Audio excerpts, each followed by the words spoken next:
Namalit mig hapon ni Mr. of Oven kay pag maghimo siya og pizza, kuan lang ginagamit na mo turbo. Ang kaning turbo man god, dili siya matoasted sa ilawom.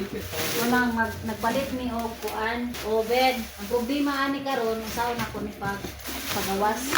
Bukat man. Bukat ang guni. Okay. Ani.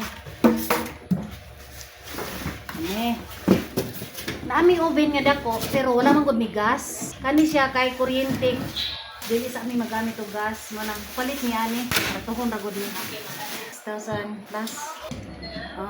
Para pag maghimo mi og pizza or unsa pa among himuon, kani siya naay ko andere Siya pang toasted niya na pud siya sa taas. All-in-one na ni siya Pwede pang big cake, pwede pang turbo, pang pizza, kung sabay ko ano nimo lutoon nimo dire.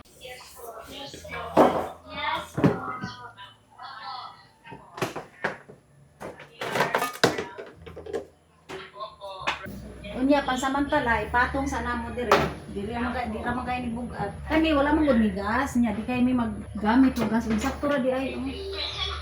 Wala na sana kaya ang among kusina wala pa gyud siya nahuman. Wa pa nakuan dire Malamang pag mahuman ni among kusina diri na kanig siya, diri na ko ni start sa ubos.